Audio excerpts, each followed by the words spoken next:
adventures of ruffian Bullwinkle and friends. Starring that jetty Jerry O'Lace, Rocket J. Squirrel, and his pal, Bullwinkle the Moose. Hi, glad to see you again. Likewise. We got some great things on the show today. Like what? Like what? Well, you ought to know, Bullwinkle. You're in some of them. Well, let's get started.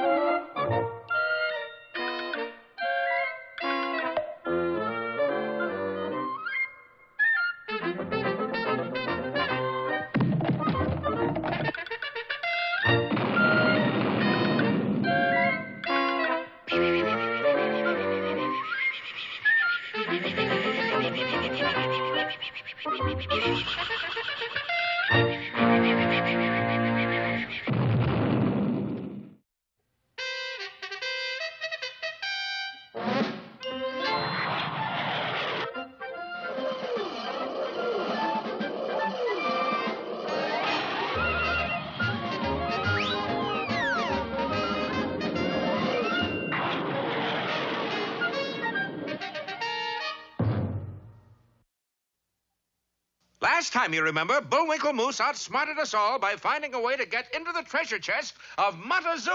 Leave us turn the key.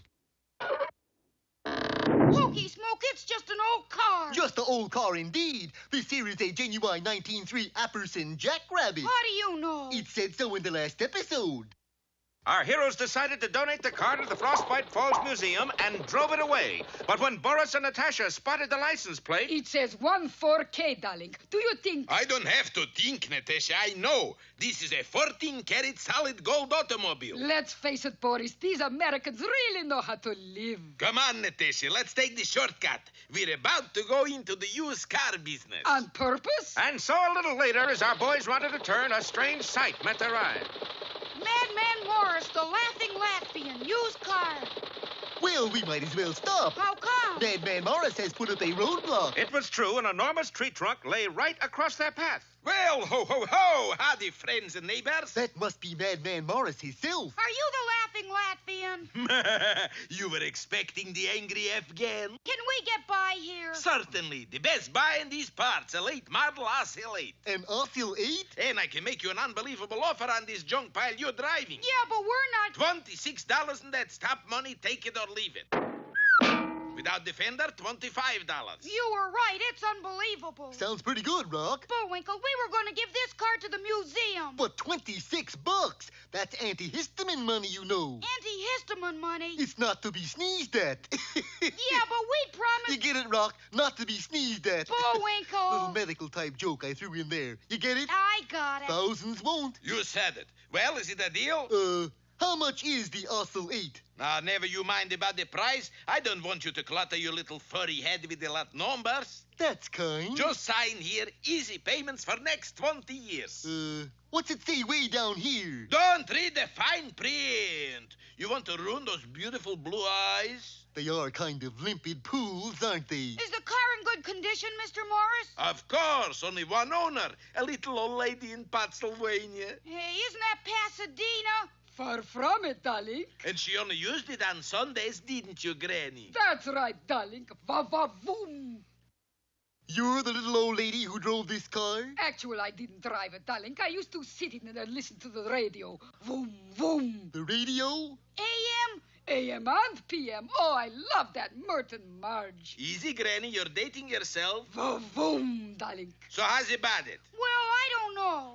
Okay, you've driven me to the wall. I surrender. Have no mercy on me. All right. I'll pay you $30 cash as is. Wowee! And I throw in 2 all-day suckers. Sensation! See what you can do if you know how to bargain, Bullwinkle? Lucky you got a good head on you, Rock. Yeah. Or you'd have to wear your hat on your neck. And in a twinkling, the papers had been signed, and Boris and Natasha drove off in our hero's 1903 Apperson Jackrabbit. Hey, Madman Morris, wait a minute. You forgot something. Yeah, where's the 2 suckers? Well, the answer to that is so obvious we won't even wait around for it. But be with us next time for Boris Wheels and Deals or A Profit Without Honor.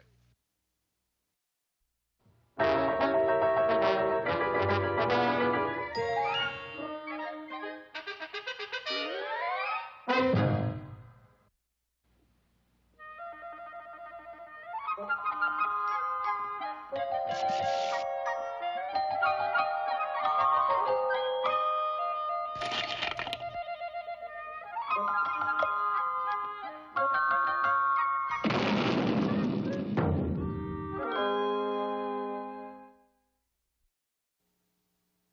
shall tell you about a lass named Esmeralda Fump. Esmeralda grew up from a very plain-looking young girl into an even plainer-looking young woman. There was a reason for this. She had labored long and hard in the castle of a very exacting king. The moat is dirty, Esmeralda. Sweep it clean. Yes, Your Majesty. Oh, and tomorrow is my birthday. Could I have an hour off? You had an hour off 10 days ago, didn't you? That was 10 years ago, Your Highness. Reluctantly, he gave in, and so on the following day, plain-looking Esmeralda bought a small cake and spent a carefree hour beneath a large oak tree. Oh, I am too weary to even blow out the candles. Oh. And she dropped off to sleep. Now, we've all heard of a beauty nap, and that's exactly what 40 Winks did for Esmeralda. She returned to work without realizing that her plain looks were less plainer. Esmeralda, this is my son, Prince Robin of Redbreast. And what happened to the wart on your nose? It fell off, and how do you do, sir? I do all right. Esmeralda went back to sleeping and bottled up her emotions. No one as plain as she could ever hope to win the prince's heart. But while she was busy on the staircase, she passed by a mirror and... How do you do, madam? But that was no madam. It was her. Oh, dear, it was she. Something has happened. Say, you don't suppose the nap I took... It wasn't easy making a bed on the banister, but Esmeralda resolved to sleep right then and there to see if it improved her looks. Of course, she had no way of knowing that the Prince Robin of Redbreast never took the stairs. Frightfully sorry, old girl. Forget it. I say, tell me your name, beauteous one. You remember Esmeralda. That evening, the prince took Esmeralda for a stroll through Lover's Lane. He was on the verge of proposing when he suddenly noticed that his companion had lost some of her radiance. How singular. You seem to be uglying up on me. Esmeralda knew for sure then that sleep and only sleep could make her beautiful, and Esmeralda bolted away. Oh, you don't suppose I hurt her feelings? Dawn the following day, and Esmeralda was back sweeping. Only, now she had a plan. No matter where she worked, she always took time for a cat nap. In the main hall, she slept in the fireplace. On the great table, she slept under glass. Even when dusting out the moat, she snoozed on an oyster bed. All this sleeping transformed her into a gorgeous woman. I beg your pardon, Prince Robin, but can I start your collar? No, but you can marry me. The king insisted upon a courtship period of 3 days. Enjoying the concert, my pet? Oh, so very, very much. There it was again. The warning sign that her supply of beauty was in need of replenishment. Where are you off to? I think I'll buy a snow cone. Actually, she was looking for a restful spot in which to grab a 5-minute nap. Of all places, she chose to cuddle up inside a tuba. The audience and Prince Robin couldn't help but notice her as she popped in and out every time the tuba player played. I say, my son, isn't that your fancy? Yes, Daddy. She's buying a snow cone. Later that evening at a ball given in honor of the impending marriage... By the by, some foreign dignitaries would like to meet your inamorata. It's in the garage, Daddy. Faulty differential. In that case, how about introducing them to your sweetheart? Esmeralda? Yes. I haven't the foggiest idea where she is at the moment. A glance overhead would have told him, for Esmeralda was again taking a short snooze. Unfortunately... Really, my dear?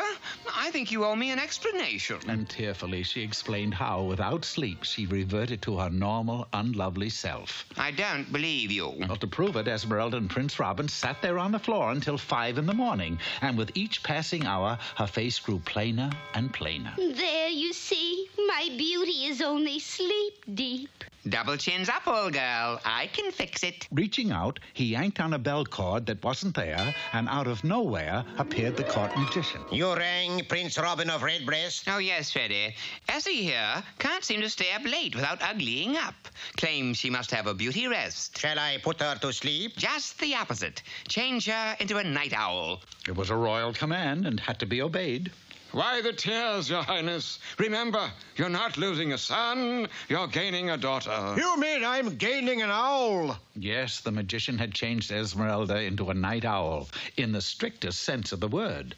But although he married an owl, Prince Robin's life became brighter than ever. You see, he was addicted to the game of 20 questions, and here Esmeralda proved invaluable. Well, I bet I can stump you two with this one. Who was the 31st President of the United States? Herbert? Who? There. Right.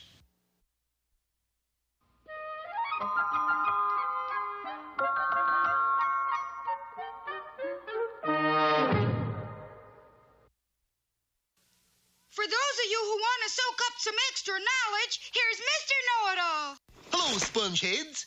Today's topic is entitled, How to Remove a Unwanted Guest from Your House and Make More Living Room. Supposing you are on your way home from the butcher shop with 14 hot dogs, and you discover there is a 15th hot dog, one with large teeth and an appetite to match. It is obvious that the 15th hot dog, whom we shall call Spot, has designs on the 14 hot dogs. Just inches ahead of your pursuer, you arrive home safely.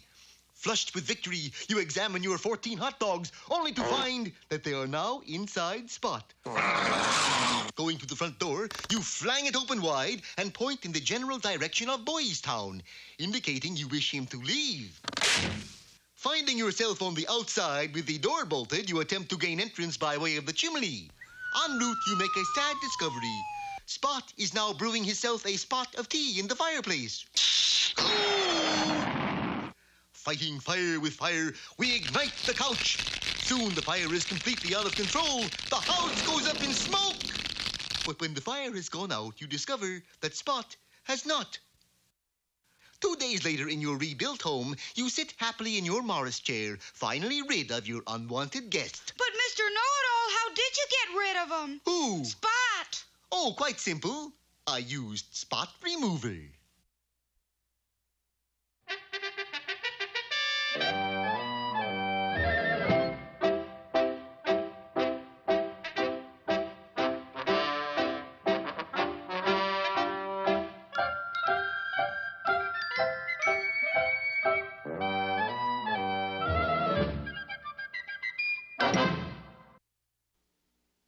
I'll give you a hint as to where we are going today, Sherman. What do I have in my hand? A pitcher of water. What do I have in my other hand? A pitcher of Uncle Louie. Correct. Now, I hold the pitcher over the picture. What am I going to do? Looks like you're going to water Uncle Louie. Almost, Sherman. We are going to Waterloo. For the historic battle, you know, in which Napoleon was defeated by Wellington. The year 1815, the place, Belgium. When we arrived, the 3-day battle was reaching a climax. The French troops were below in a valley, and there, on a hill to the north, was Wellington's army, poised to attack. What are they waiting for, Mr. Peabody? The command to attack. Who's supposed to give it? Obviously not that horse. The eyes of every soldier were focused on a lone steed standing in front, riderless. From the insignia on the saddle, that horse belonged to the Duke of Wellington. Well, where is he? The answer came from a sergeant standing nearby. We've been waiting for him for 3 days. He's the only one who can shout charge. Did he receive orders to report to Waterloo? I gave him to him myself before we left Blighty. Then it's obvious what has happened. You see, there are 2 Waterloos. I instructed the sergeant to do nothing until we returned, and Sherman and I left for Waterloo, Denmark. And there we found the Duke of Wellington at Waterloo Hot Springs taking a mineral bath. What a delightful way to spend a war. Hand me that bone, won't you? Your pardon, your lordship, but what are you doing? My orders were to come to Waterloo and take bone apart. So far, I've taken 4 bones apart. But, Mr. Wellington, I mean your dukeship. You're at the wrong Waterloo. We explained the error and urged that he return to the scene of the actual battle. Get my carriage immediately. Moments later, we were rolling back toward Belgium, or so we thought. Gee, Mr. Peabody, look out the window. I didn't know there was an Eiffel Tower in Belgium. There isn't. Driver! Oui, monsieur. I was answered by a French accent holding a French pistol. What does this mean, Mr. Peabody? It means we are being duke-napped. The carriage didn't come to a stop until we reached the Louvre Museum. At gunpoint, we were forced into a large room containing famous paintings. The door was locked securely and a guard stationed outside. Charge! Not yet, your lordship. I'll tell you when.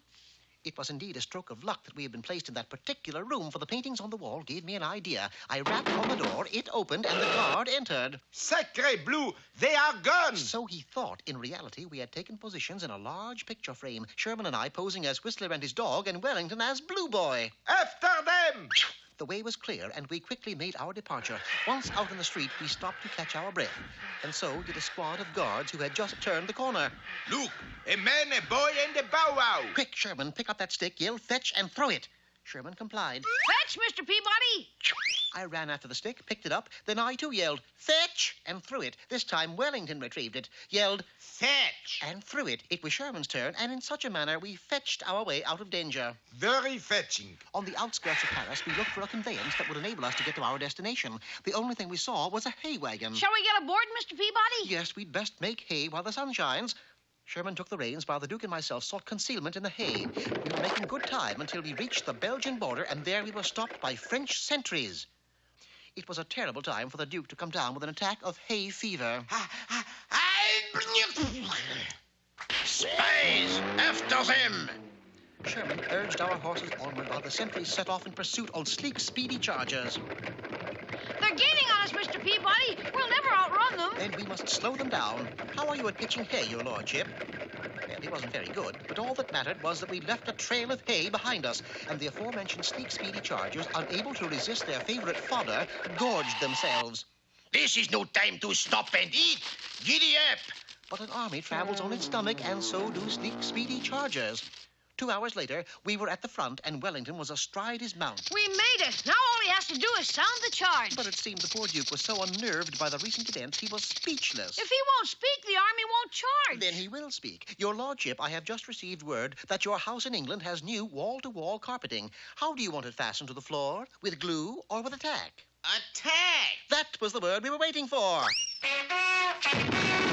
Well, there he goes, Mr. Peabody. What a great soldier. Not only that, Sherman, but after the war, he became a great playwright under the name of Arthur Wellington. Arthur Wellington, a playwright? Of course. You hear his name mentioned in theaters all over the world. At the conclusion of every play, the audience rises, applauds, and shouts, Arthur! Arthur!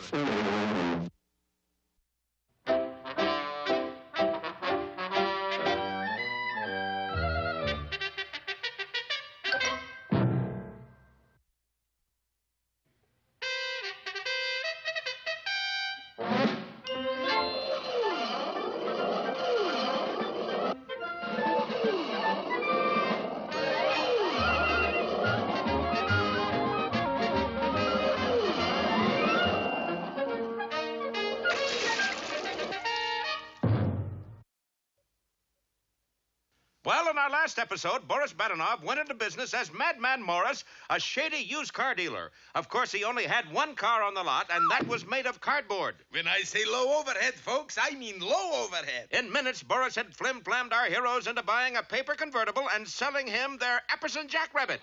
Of course, when Bullwinkle went to kick a tire on their new car... Oh, my gosh. Gee, I don't know my own strength. Bullwinkle, this is a catastrophe. It's supposed to be a convertible. Meanwhile, the two villains had just crossed the bridge at Buzzard's Gulch. Why were you stopping, Boris? Did you see that charming wooden bridge we just passed? What's so charming about the wooden bridge? It burns, that's what. And the crafty fiend set fire to his end of the bridge just as our heroes set foot on the other side. Rocky, the bridge is on fire! But if we stop now, they'll get away. The situation poses a rather precise ethical dilemma fraught with portent, don't it? What does that mean? I don't know. I heard it on Meet the Press. There's only one thing to do, Bullwinkle. Get a dictionary! No, I gotta fly through the fire. You sure that's the only way, Rock? No, but if you're gonna be a hero, you gotta do stupid things every once in a while. Okay, ready, Allie! Oh! And Bullwinkle flung Rocky right into the flames. Meanwhile, Boris and Natasha were in the office of a notorious receiver of stolen property. I'm Andy Grift, your friendly neighborhood fence. You say you got a car made of gold? You sir it. Here's a fender for you to test, Andy. It don't look like gold. It's painted. Underneath is 14 karat. What's it worth, darling? Well, offhand, I'd say at least... Yes. $2 even. $2? For a gold fender? Gold my eye, that's 10. 10? Oh, boy. No, you've done it again, Boris. But I could swear. Not on this program, darling. Face it, the car is worthless. Not quite. We still need it. For what? To make getaway. Look up there. Yike! Yike, indeed, for high in the air, sand scorched, but every furry inch a hero, was Rocky the Flying Squirrel. Now, let's hear it out there for Rocky. Thanks, folks. Faster, Boris, he's gaining on us. The car is too heavy, Natasha. We got to lighten it. Throw out everything loose. Well, the two crooks threw out the spare tire, the headlights, the engine cover, the fenders, even the doors. He's still gaining on us. Open the trunk, Natasha. Maybe there's something heavy in there. Boris' trunk is full of gold pieces. And they're heavy. Get rid of them. And Natasha began throwing away shovelfuls of gold coins. It's working, darling. It's costing us $1 million, but we're gaining on him. All that gold I can't watch. And Boris covered his eyes. A rather serious mistake, for the car slewed around and headed right back to where it started from, the edge of Buzzard's Gulch. Oop. Boris, we're falling. Raskolnikov, if those goody-goods think they... Boris, do me one favor before we hit. Certainly, Poopsie. Shut up your mouth! Meanwhile, Rocky and Bullwinkle were examining a handful of gold coins. Well, Bullwinkle, we got the treasure of Monte Zoom. Shucks, I knew we would all along. Huh? Sure, in a cartoon, we always have a happy ending, you know. We walk off arm in arm into a cartoon sunset without a scratch on us and... Gee, an unhappy ending. Yeah, this must be one of those adult cartoons. Well, we'll see about that. Probably next time in the further adventures of Bullwinkle.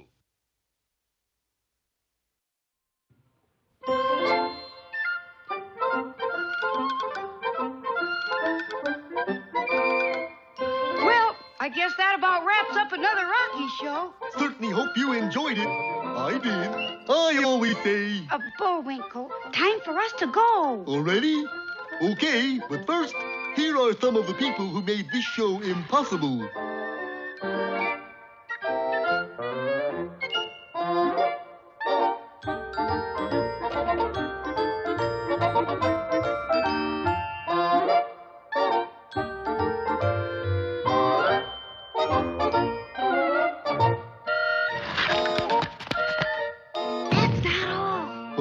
Get tired.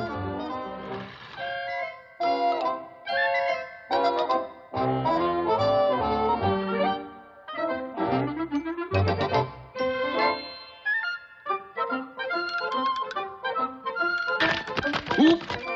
Got away from me again. Well, see you next time. Ready, Bullwinkle? Alley! Oop!